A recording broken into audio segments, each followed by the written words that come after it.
Hey everyone, I hope you're all doing well. Today, I wanted to try out something a little different and give a crack at trying to rank all of Baldur's Gate 3's companions from worst to best. I think it goes without saying, but this list is of course all my own opinion, and I expect a lot of you to disagree, and I'd honestly love to hear your list down below. I do think all of the companions are special in their own way, other than number 10, and other than maybe one or two of the companions, I think all of them are great characters in some way. Also quickly, if you enjoy this type of content, please consider subbing to the channel and dropping a like, and without further ado, let's get right into it.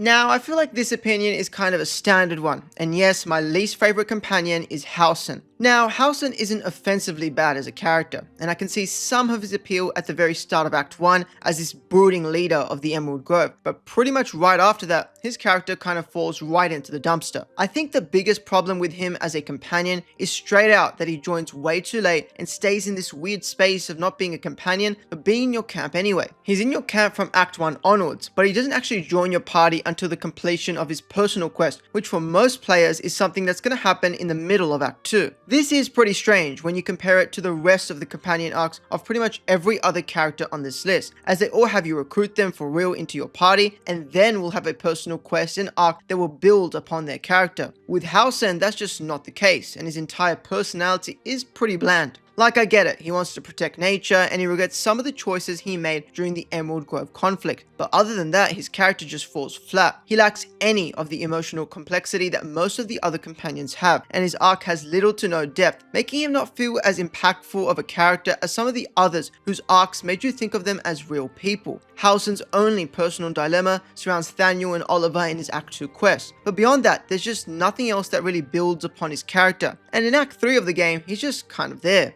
I don't think he needed to be a companion at all in the first place, and he definitely feels better as just an NPC rather than being an actual companion who fits into the core party dynamic of the game. He really should have just stayed at the Grove, as he adds nothing to the game after that point in the story. And in a game where almost every companion brings a strong personality or moral conflict to the table, Halsin unfortunately just blends into the background.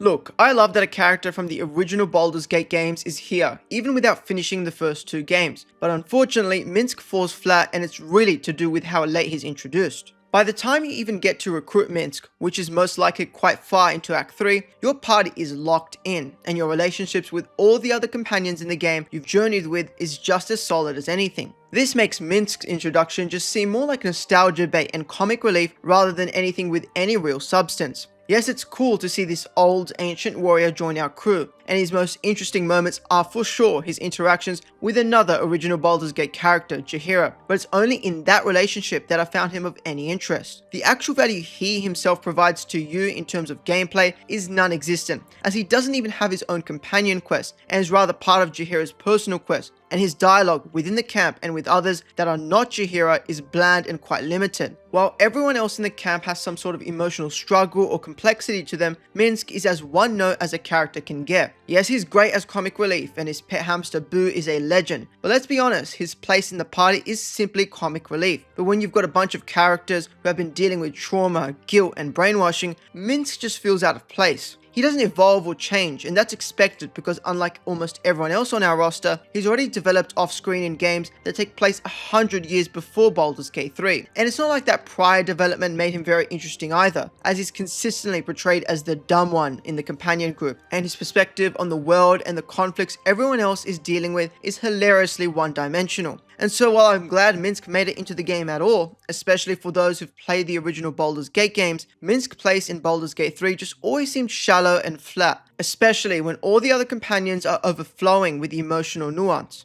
I think it would have been great if he could have been recruited much earlier into the game and developed alongside Jaheira as a character, rather than simply being set up as something of pure novelty and comic relief.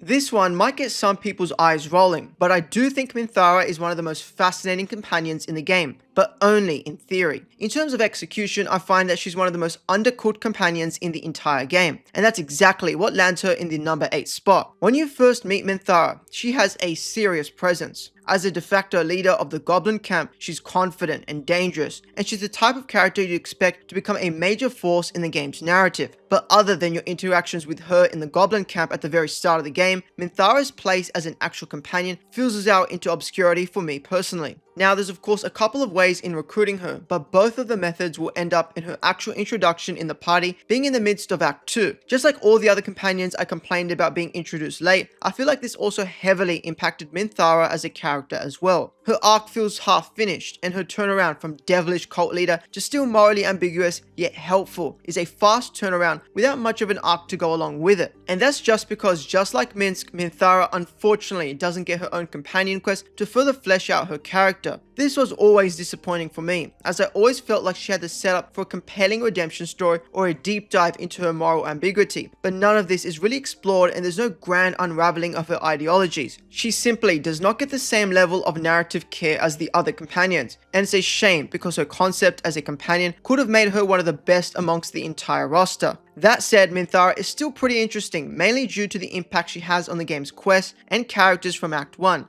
especially in the scenario where you decide to side with her and the goblins. This decision alienates some of the game's other companions and will lock you out of certain quests, which definitely adds a unique flavor to your playthrough, but not one I think is worth siding with Minthara for. Ultimately, Minthara consistently feels like a rough draft of a much more brilliant idea, and one that we sadly never get in full force in the actual game.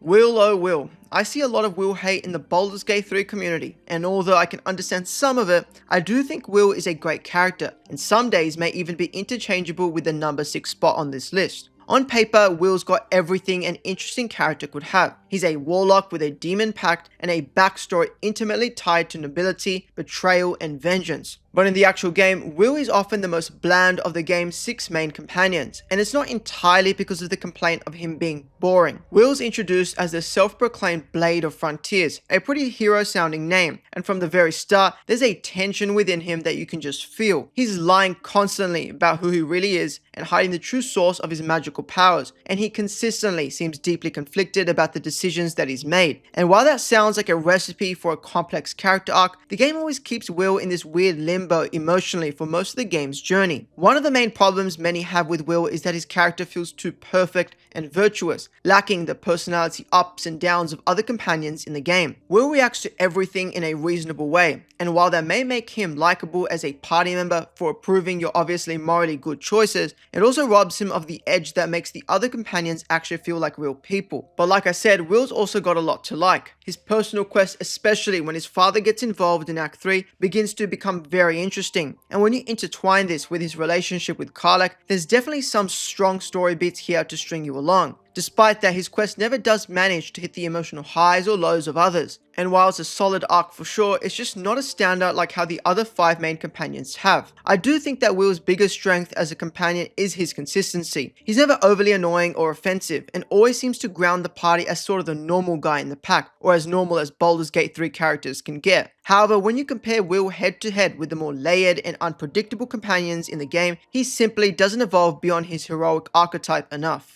I'd like to preface this discussion by saying I have not finished either of the original Baldur's Gate games, but I have seen and know that Jaheira is in both of these games. From the get-go, Jaheira steps into the story of Baldur's Gate 3 like a person with the weight of history from prior games, and while she's clearly there to tie the thread between nostalgia and new context, she's actually quite compelling in herself. Jaheira is pretty much everything I would have liked Minsk to be, as even though she's recruited at the end of Act 2, her character feels layered and she's got this sort of commanding presence. And although she may not reach the emotional depth of newer characters, her character is still great nonetheless. One of Jaheira's biggest strengths and one of the reasons I like her character so much is that she actually feels older. She's obviously lived through epic battles and tragic heartbreaks, and you can hear that wariness in her voice, in the way she rationally approaches conflicts, and how she constantly talks about her duty. Her maturity is refreshing in a cast of characters filled with internal struggles, as she's the one who's already done it all and is still standing in the fire even if she's a little burnt by it. But again, she doesn't manage to strike up any further on this list, as she still suffers from a bit of late game syndrome. She comes in well after your emotional bonds with the other companions have formed, and while she has a lot to say, she naturally doesn't have the time or space to develop as much as the game's other main companions. But chucking all of that out of the way, narratively her companion quest is pretty interesting, and it's a lot more about revisiting the past than forging something new, which was a great bit of contrast to the game's other companion quests. She definitely feels like a character who's there to pass the torch and not to really transform herself. Something I really liked in relation to her character were the innate flaws she had in regard to caring for her children. That small quest involving them when you meet them in the city of Baldur's Gate definitely added a great sense of nuance to her character, as it made her just as flawed and real as any of the game's main companions. Chihira isn't placed into your party to steal the spotlight, but her character is one already dignified and deeply tied to the history of Baldur's Gate, and although she may not be in my top 5, she absolutely earns her place in the roster.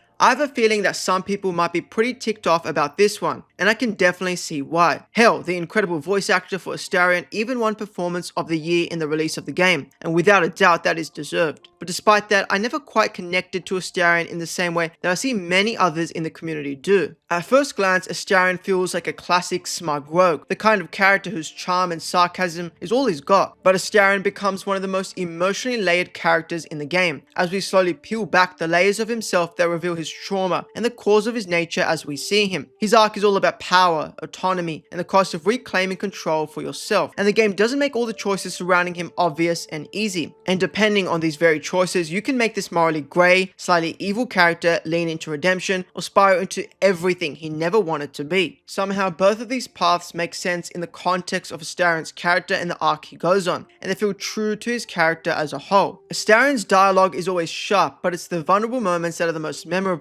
When Astarion drops his mask, even for just a second, there's a weight to his words that completely changes how you see him. He may be the sarcastic vampire of your party, but he's also a character who's wounded and desperate to never be powerless again. It's this duality and nuance in his character that I think everyone can agree makes him an absolutely incredible character. But again, just personally, I didn't find his arc as compelling as the next few characters on this list. But that of course doesn't mean I don't think his character arc and quest was one of the best in the entire game. Honestly, one of the best parts about Astarion's character is the very fact he's not for everyone. His initial absurdity and annoying remarks does definitely make him a companion that's an acquired taste, but when you stick with him, you'll get one of the most morally complex and rich stories in the entirety of Baldur's Gate 3.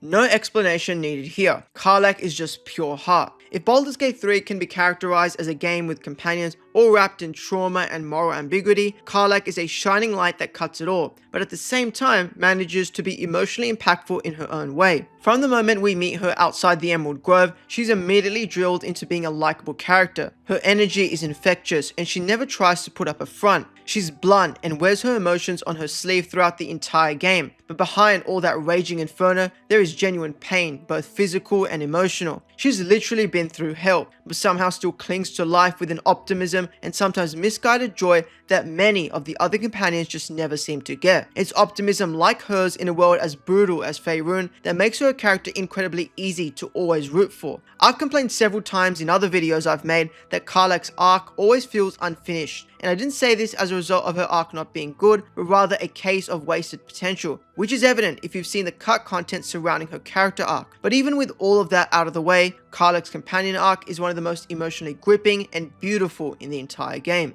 Her story is filled to the brim with emotional highs and lows, and what I appreciate most about her entire arc is how grounded her motivations are. She doesn't want power or revenge, but she just wants a true chance to live, a chance to laugh, to feel something other than a constant raging pain. And depending on the choices you make throughout your journey, this groundedness can absolutely hit you hard. Karlach's dialogue in camp is one of the best in the entire game, and it's consistently great in adding to her character and depth, much like the other companions further up this list. Karlach really does serve to be the emotional glue of the party, from the way she reacts to everyone else's character arcs with pure sincerity and heart, and the way in which her presence often softens some of the darker moments within the game. She's one of the few companions throughout Baldur's Gate 3 who genuinely seems like a good person, and not in an archetypical way like Will, but in a way that portrays her as someone who deserved better and that you'll fight like hell to help.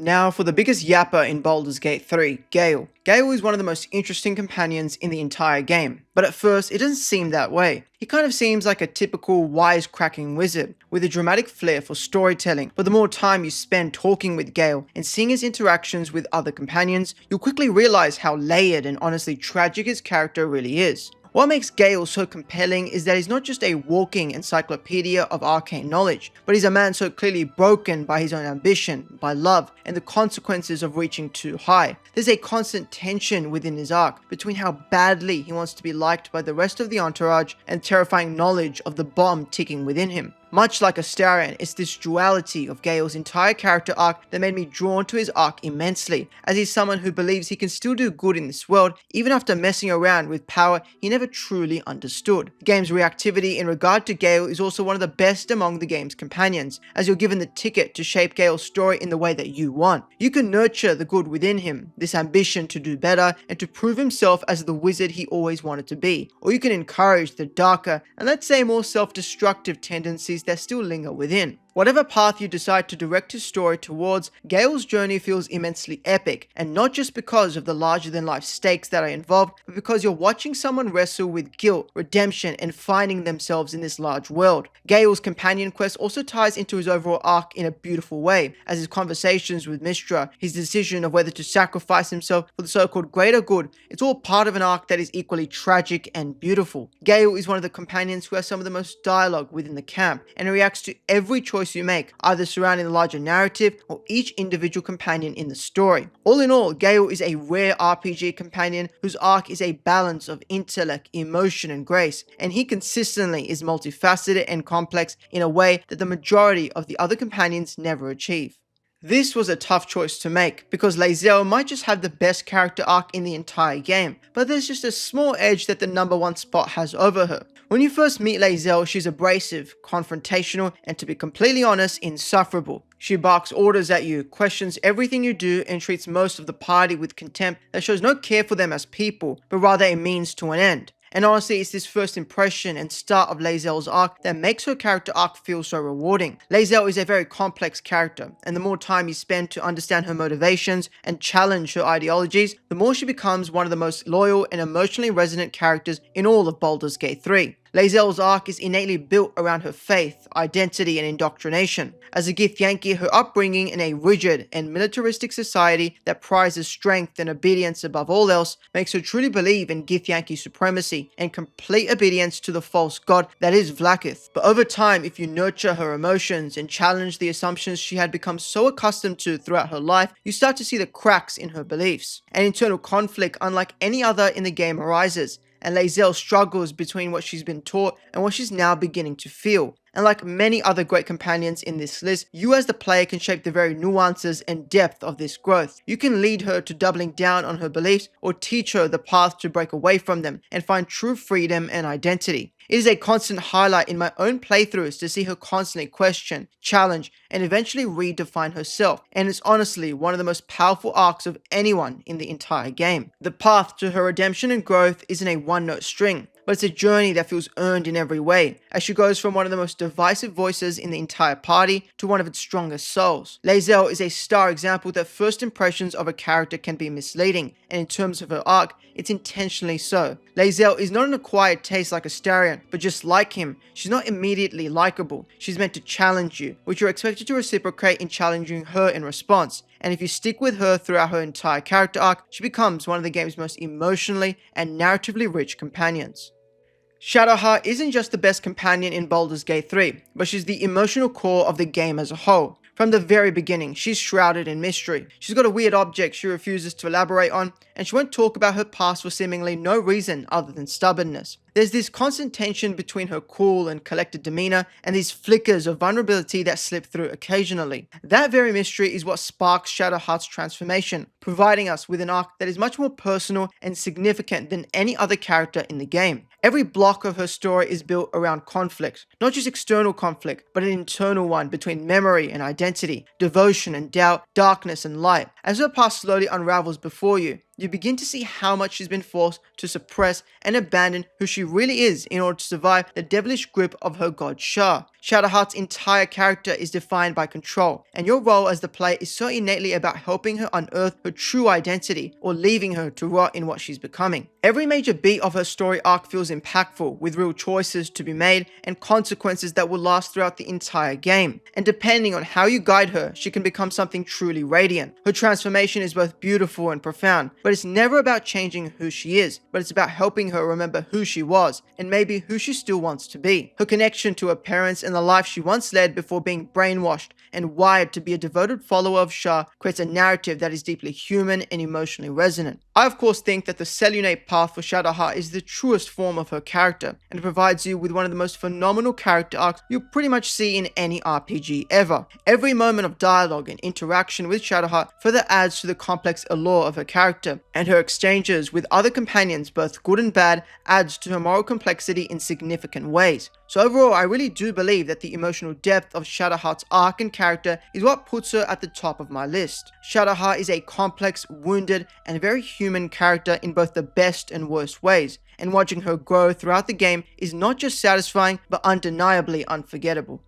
And that wraps up my ranking of every Baldur's Gate 3 companion. I feel like my list isn't too out of the ordinary, but I may also be wrong about that, and regardless, I'd love to hear your personal rankings in the comments down below. If you'd like to see more ranking content for Baldur's Gate 3, also please let me know down below, as I really did enjoy making this video. Anyway, that's all from me for today's video. If you enjoyed, please consider subbing to the channel for more Baldur's Gate 3 and RPG content, and I'll see you all in the next one. Peace.